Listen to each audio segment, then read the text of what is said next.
And welcome back to the WJCU Sports pregame show. My name is Nikolena Samac, and I'm joined here with junior defensive back Thomas Niederst. Thomas, how are you feeling today? Feeling great.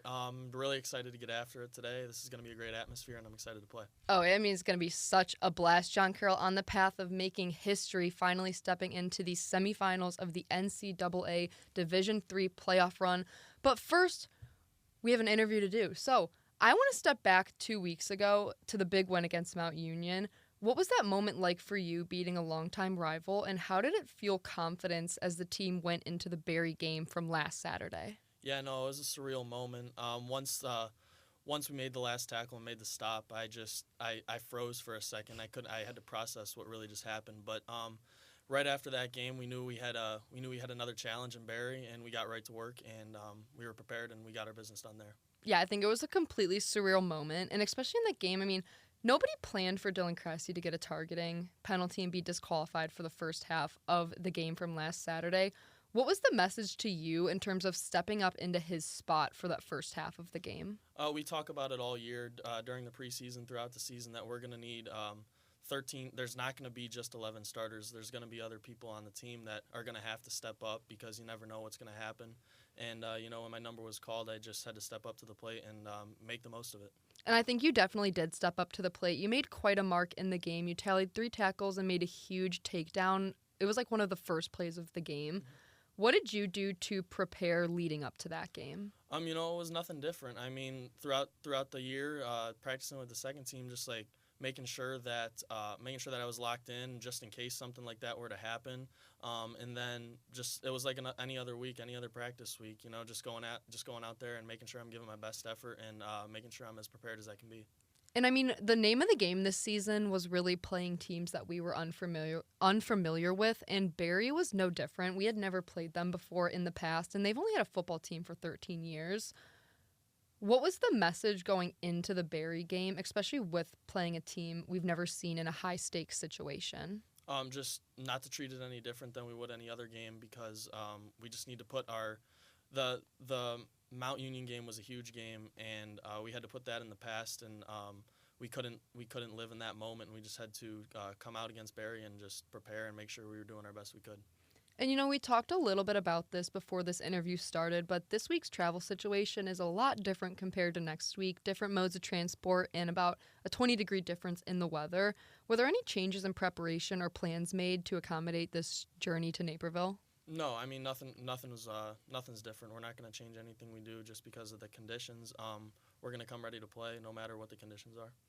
So I was told early into the playoffs that Coach Behrman kind of took a page out of the North Central playoff practice plan, changing up the way the team approaches practices during the playoffs, switching the days on and off.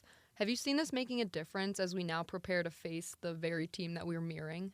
I think it made a little bit of a difference, but at the end of the day, we're going to compete against a really good team, and they're a really good program. But we believe we have what it takes to go all the way and get the job done. So obviously, like you said, North Central presents a pretty tall task at hand, being the number 1 team in the nation and the reigning national champions.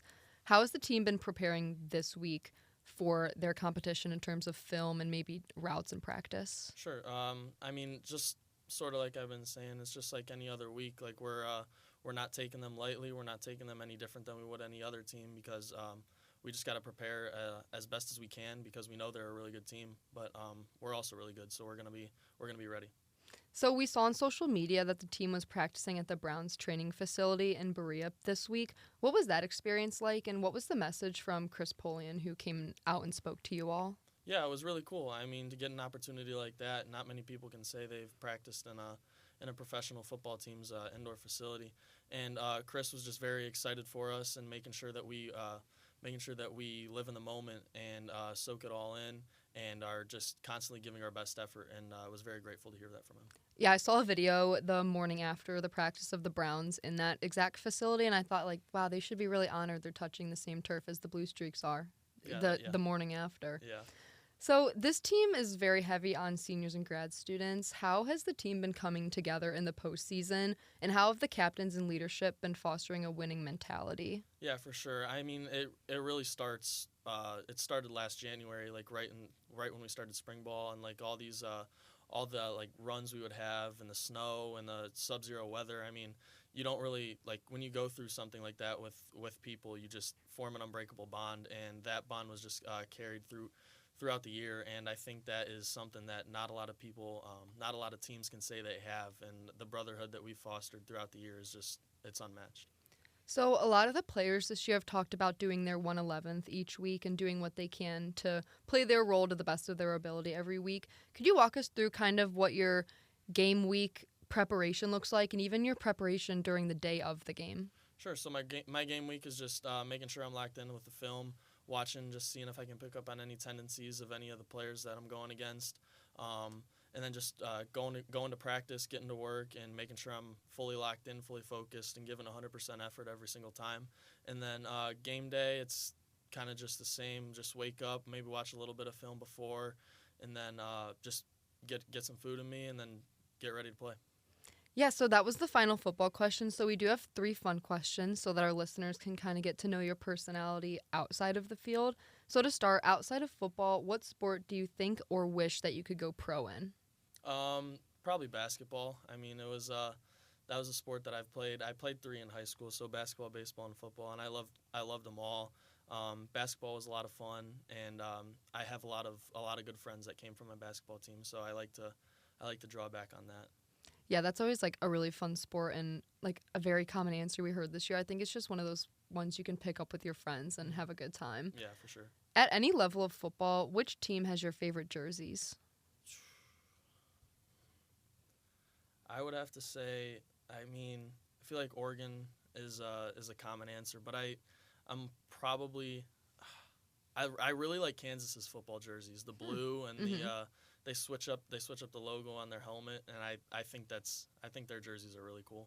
I think that electric blue is really unique. I like when teams have bright colors. Yeah. A lot of the popular answers were teams who have bright colors, like Miami with the teal and the orange. Oregon has that bright green. So I think that's always such a draw. Yeah. And then final question, who on the team has your favorite celebration, and can you describe it? Probably Ben Day. I mean, like his sack celebration, or Joe Timmons against Mount Union when he did the John Cena. I thought that was pretty funny.